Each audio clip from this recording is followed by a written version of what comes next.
for invitation, and I hope you had a great time till now and ready to hear about the gene therapy immediately after launch. So just starting my presentation, it doesn't work. Guys, I cannot proceed the slides. Okay, good. You need to go back. So the first question is why gene therapy is important and why we should do gene therapy. The answer is simple. Because gene therapy is targeting RNA or DNA, and it will target the cause of the disease. So it will produce or lead to the very long time benefit from the therapy. And ideally, this is one-time treatment that you need to do and then done. So in a best case scenario. And so this gene therapy products that he listed here, they are commercially right now available, and the FDA started approving this drug from 2017. It started with Luxturna, that is an AAV-based gene therapy for a kind of blindness. And then a year after that, the AAV SMN gene therapy got approved for Zolgensma. The name is Zolgensma for SMA. And then in 2022, last year, there are 3 drugs. One is the first lentiviral gene therapy for beta thalassemia that got approved. And then another AAV gene therapy got approved for hemophilia. And then the second lentiviral gene therapy for cerebral adrenoleukodystrophy. And just this year, there are 2 other drugs approved by FDA. One of them is Elevidys, that's an AAV microdystrophin for DMD. And then the Juvic, the name is a little difficult, is a topical HSV type 1 for epidermolysis bullosa.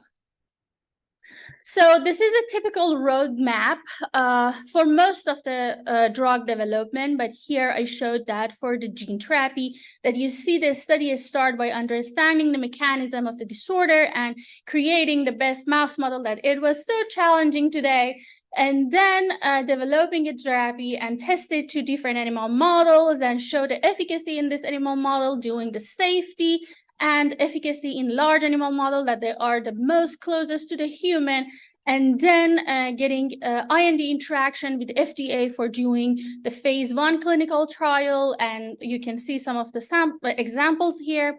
And if everything is good, FDA will approve that for the commercially be available for people to use.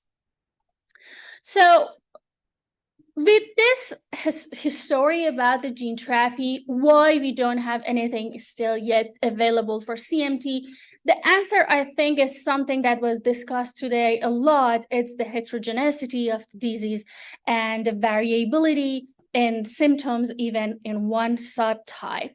So you can see here, I just want to show the graph or something that shows the number of the genes and where they are located.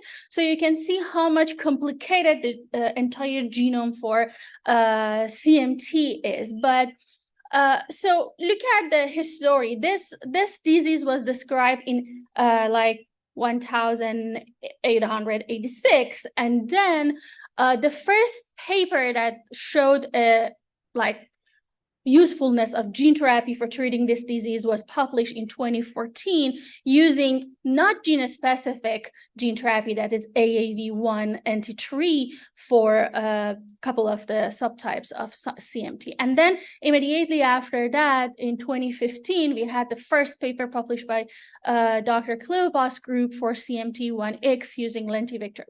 So after 2015, almost every year, there are 1 or 2 gene therapy papers published. And I tried to count exactly how many gene therapy has been developed or tested, and I found there are only less than 20 papers. So it's like a shame. So why 100 genes are available? Why only 20 papers? So here I listed the CMTs that already have a publication and the tested therapy. And as you can appreciate, there are different mechanisms from siRNA to microRNA to CRISPR to, I don't know, ASOs, non-virals, virals, everything has been tried for like a few types of the CMTs. And they are basically chosen based on the prevalence of this disease in human population. So I would like to talk about some of the successful examples of the gene therapy development for CMT. I'm starting with recently published paper at the end of this year, August, I think, in Molecular Therapy Journal, that is a gene replacement therapy using AAV9 vector for CMT4C that was done by Dr. Klopas group.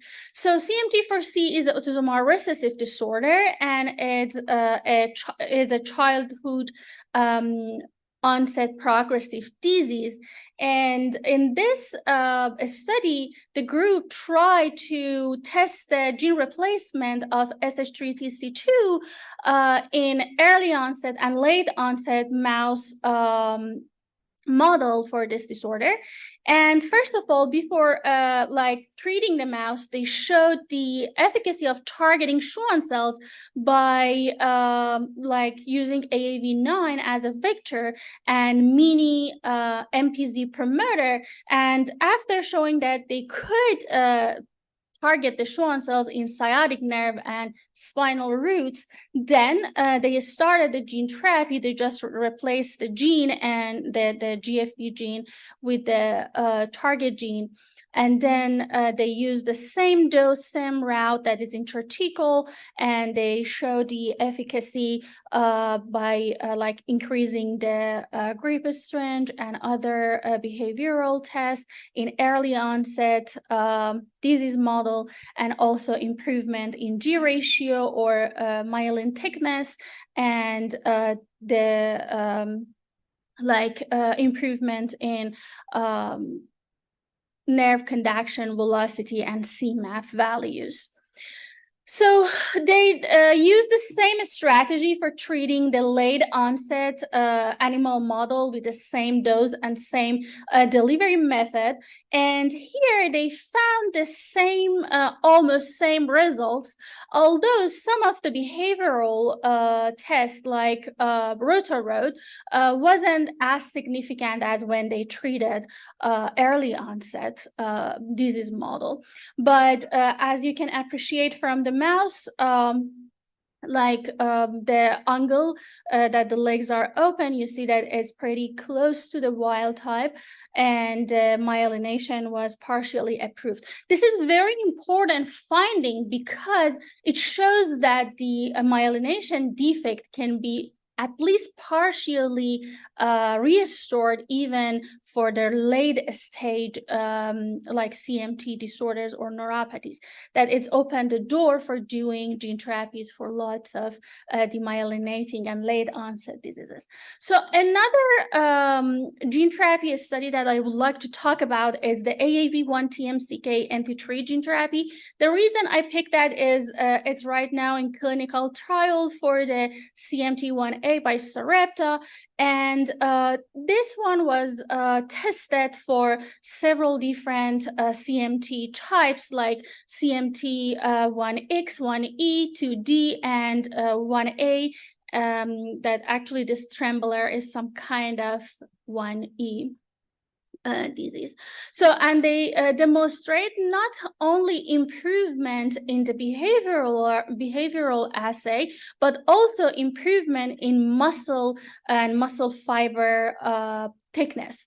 So this is very important finding, and just keep in mind that this one is not gene specific, and this NT3 is the protein that got expressed in Schwann cells and stimulates Schwann cells differentiation even without axon. So it could help with the myelination and neurid growth even if there are some axonal defects. So another gene therapy example that it has huge hope for the patient is the like silencing of PMP22 using artificial microRNA. That is a collaborative effort between Dr. Cleopas and Dr. Harper Labs. And here they design artificial microRNA and then package the gene expressing this microRNA into the AAV9, and then injected 5e11 of this vector intrathecally into the mouse model that has duplication of the PMP22. And then they showed that early treatment could almost like rescue the disease. And for both late and early onset disease, when they got treatment, the inflammation in peripheral nerves reduced. And they didn't detect any toxicity in DRGs. That is one of the concerns in the field, and also no liver or nerve or tissue toxicity has been detected, while there was huge improvement in morphology and also behavioral outcomes.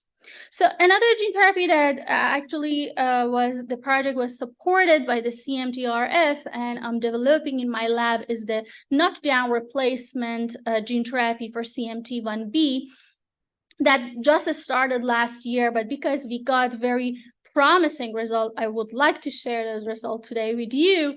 So here we know that MPZ is one of the most important genes in peripheral nerves, expressing more than 50% of the proteins in PNS. And when more than 90% of mutations in MPZ, there are autosomal dominant that cause accumulation of mutant protein inside the epithelium ER system and cause ER stress. So here we designed microRNA that we could target the endogenous mutant and wild type MPZs, but we know that this MPZ expression is crucial to have a healthy PNS and myelination. So we needed to also replace MPZ. So we designed a codon optimized sequence of MPZ that was resistant to microRNA activity, and we call that rMPZ or resistant MPZ. After screening for like 12 microRNA that we designed and showed that some of them could effectively target or wild type and different mutant MPZ sequences, we packaged that into the AAV vector, and we wanted to show the efficacy in like ex vivo model before testing this strategy in vivo, because we had like multiple candidates. So it was cheaper, faster to do the in vitro things.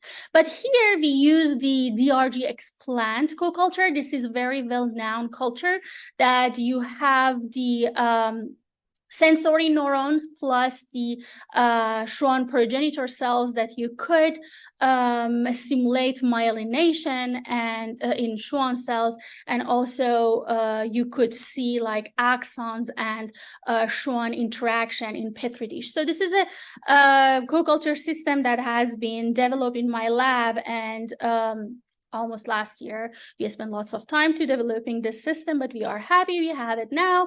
And we show that we could treat this Schwann cells by AAV carrying the microRNA and also resistant MPZ. And the expression of resistant MPZ was really high in myelinating Schwann cells when we stained them in differentiated cultures.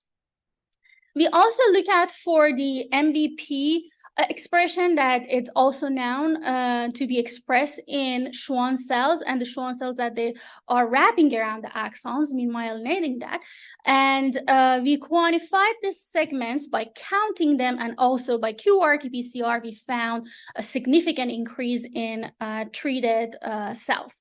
We treated both hetero and homozygous genotypes of the DRG explants, and as you see in both of them, the ER stress biomarkers reduced significantly. So there are very successful samples that we could talk about all in vitro or in mouse models, but why none of them are in a clinic? This is the big question. So there are some challenges for developing gene therapy for CMT, but stay tuned because my last slide will somehow propose a solution for most of them. So we talked about the heterogeneity of the CMT, and we said that there are like 100 genes, there are different subtypes, and these different subtypes actually diluting the effort that academic people are putting or companies are putting toward finding treatment for them. Although we will treat all of them, we will find something for those, but it will take some time. So it's not like a CMT. It was one gene, one disease, and then boom, gene therapy was approved.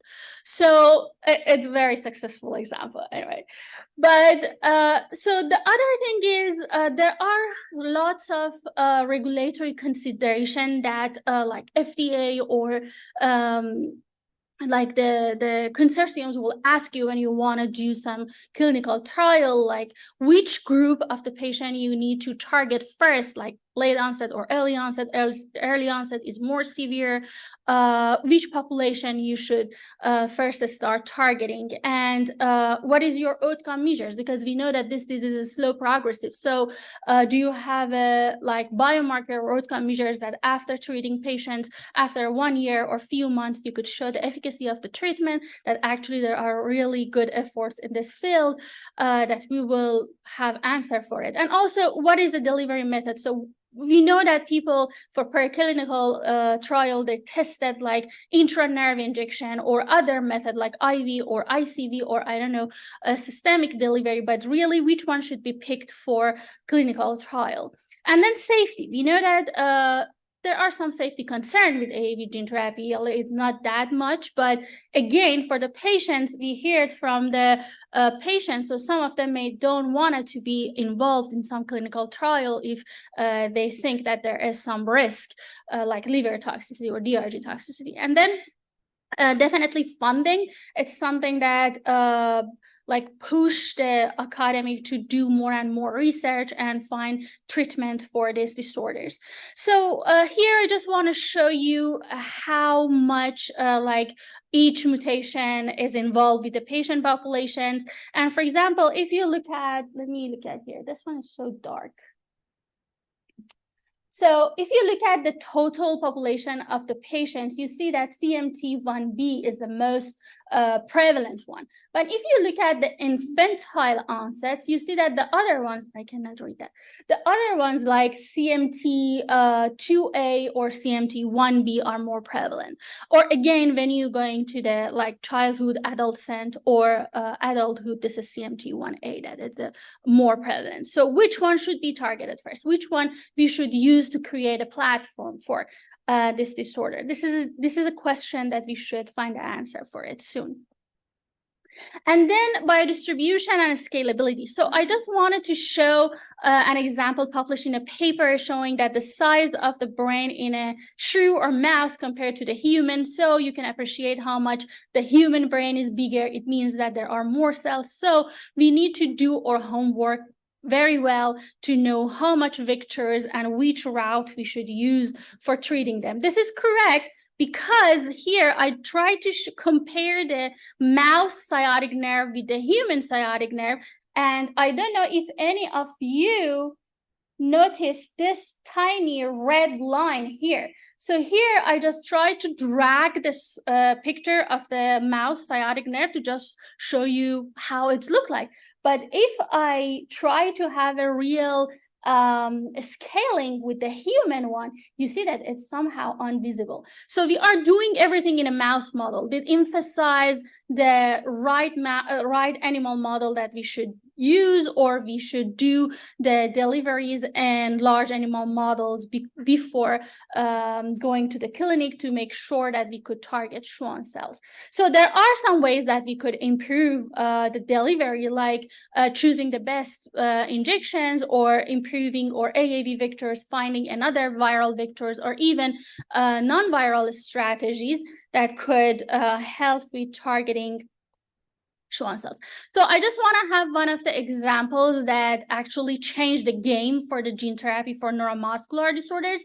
This is the myo-AAV development by the Broad Institute group that here in this paper, they compare the efficacy of targeting muscles by myo-AAV compared to the traditional wild-type AAV9. And you can appreciate how much more the same dose of the like myo-AAV could transduce the muscles compared to AAV9. So what does it mean? It means that we could reduce the dose, we could reduce the cost, we could prevent the toxicity that maybe it could be seen in a treated patient. So we need something like that in our field, in a CMT field. We need to develop something like this.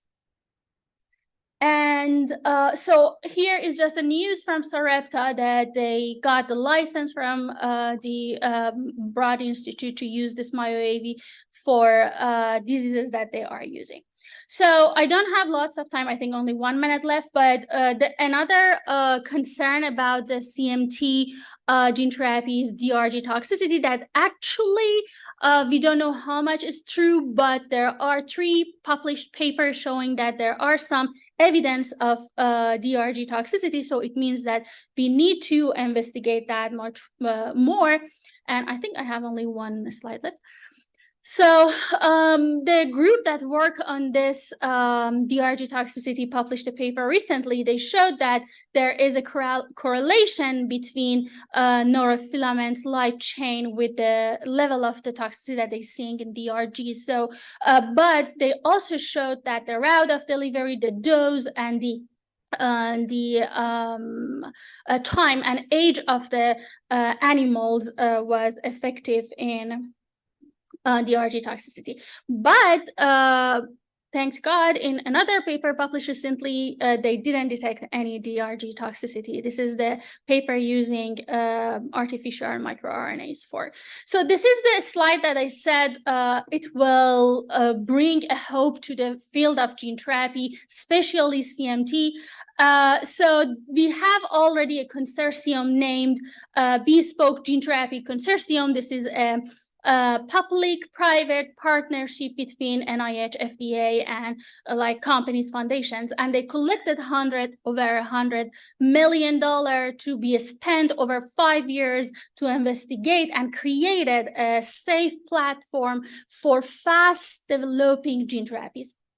So one of the disorders that will be focused here is CMT4J, that it's actually developed by Stephen Gray in UT Southwest, and Susan Inokan will lead the clinical trial for that. And their first population is patients age 8 to 12, and they are using AAV9 FIG4, and they will use the intrathecal delivery. So by 5 years, I tried to find something about that. This is just recently approved, and hopefully by 5 years from now, we will hear lots of good things. So in conclusion, there are lots of promising gene therapy options for CMT in a pipeline.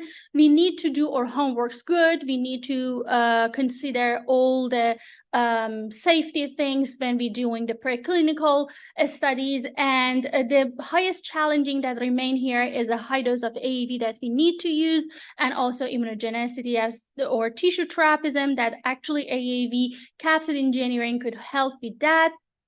So for clinical trial, because this is a slow progressive disease, finding the best outcome measures or biomarkers could really help accelerating the gene therapy trial. And so non-viral approaches are another promising thing that unfortunately we don't have that much data about those. They are very new thing using exosome and other methods. So, and this BGTC, it will create a platform. They will try to find a safe way for delivery, and also to investigating the toxicity and other things related to the AAV gene therapy. Thank you so much. I'm happy to answer questions. We can take one quick question, and then we need to move on to the next session. That's very exciting, gene therapy. A key question. So, I mean, all the prices of the AAV therapy is really expensive. Like, Zolgensma is about $2 million, and the dystrophin is like $3 million. How we can, cope with that? Any countermeasurement to cut down the price? So there are like some effort in this field by, as I mentioned, developing AAV vectors that you can use with the lower dose. The cost that you are seeing here mostly is related to the high dose of the AAV vector that need to be produced, and the production process is really expensive because you need to have GMP level of everything, specifically the plasmids that you are using for AAV production, and you have 3 or 4 plasmids to making AAVs. So this is the part that increased the cost. But by AAV engineering, for example, in the case of Mayo, they could reduce the amount of the AAV sometimes 100-fold. It means that the amount of the cost for the gene therapy will reduce dramatically. So and another thing is they trying to create some stable cell line that actually they did. So they created some stable cell lines that continuously produce AAV vector. So you don't need to have GMP level plasmids. You need to just culture them, collect the media, and have your AAV vector. So there are strategies, and actually this bespoke, one part of the bespoke is to manufacturing and quality control of AAV vectors. So they will establish a platform for producing maybe more affordable AAV vectors. So I think in the future, the cost of gene therapy will not be that much. Thank you so much, Afrooz.